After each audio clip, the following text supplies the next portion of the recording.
আমরা নির্বাচন প্রক্রিয়া যারা কাজ করছে তাদেরকে সাধুবাদ জানাই। পাওয়ার জন্য গণ অভ্যুত্থানের পূর্বে শেখ হাসিনার যত ধরনের অবৈধ কাজ, এগুলোর বিরুদ্ধে বাংলাদেশে অনেক দল, রাজনৈতিক ব্যক্তিবৃন্দ চুপ ছিল। আবার যখন ইলেকশন আসতেছে, আমার ভারতকে খুশি করতে হবে, আওয়ামী লীগের ভোট ব্যাংক সিকিউর করতে হবে, জাতীয় পার্টির মাধ্যমে আমরা সংসদে কিছু প্রতিনিধি পাঠাতে চাই, এই ধরনের নব্য বয়ান তৈরি করে সারা বাংলাদেশে আমরা দেখেছি রাজনৈতিক দলগুলো, বিভিন্ন যারা সিভিল সোসাইটি রয়েছে, তারা ভারত প্রশ্ন, আওয়ামী লীগের প্রশ্ন, জাতীয় পার্টি প্রশ্ন, 14 দল প্রশ্ন, যারা ব্যাংক লুপাট করেছে, বিভিন্ন জায়গায় যারা মানুষের উপরে গুম খুন নির্যাতন চালিয়েছিল, সকলের এই সকল ব্যবস্থার বিরুদ্ধে মুখে কুলু পেটে বসে আছে এখন।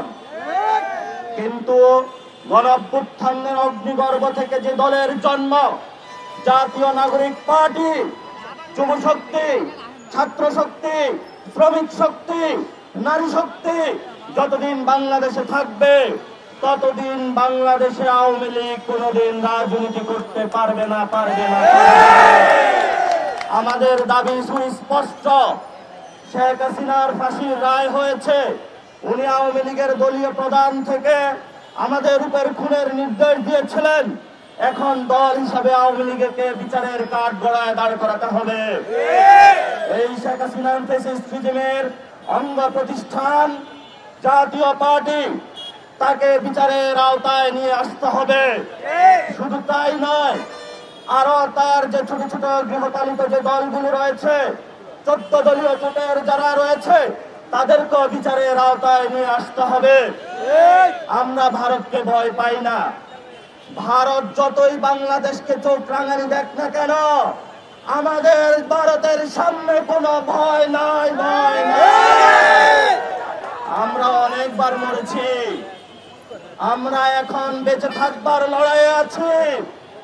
ভারতীয় এস্টাবলিশমেন্ট অংশকে বলবো, আগামী নির্বাচন আসতেছে, যদি কোন দল ভারতের সাথে মৈত্রী চুক্তিতে অবতীর্ণ হয়ে নতুন ভাবে ক্ষমতায় যাওয়ার স্বপ্ন দেখে, তাদের পরিণতি একইভাবে আওয়ামী লীগ হাসিনার মতন হবে।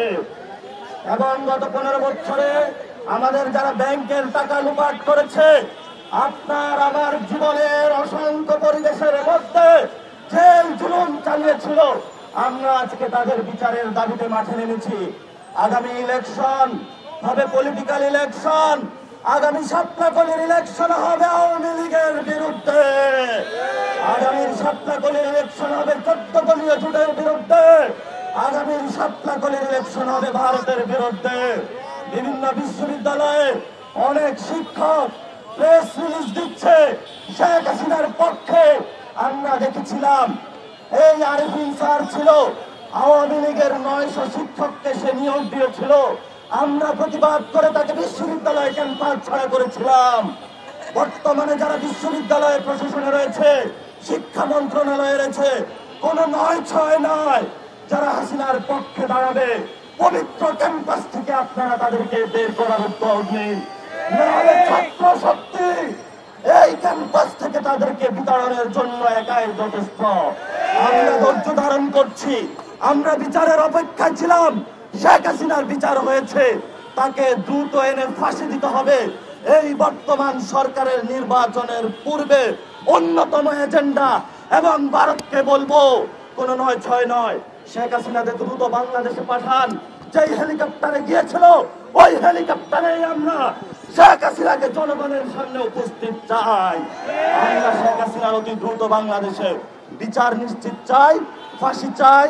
এই মুহূর্তে আপনারা জানেন বাংলাদেশে যে সংকট বিরাজ করছে, এই সংকটের থেকে উত্তরণের জন্য আমাদের ভবিষ্যৎ বাংলাদেশের অন্যতম কান্ডারি, যার হাত ধরে গণ অভ্যুত্থানের অন্যতম রাজনৈতিক ভবিষ্যৎ এসেছিল, সেখান থেকে আমরা একটি নতুন পদযাত্রায় আবার মাঠে নেমেছি, সেই আমাদের নাহিদ ইসলামের নেতৃত্বে।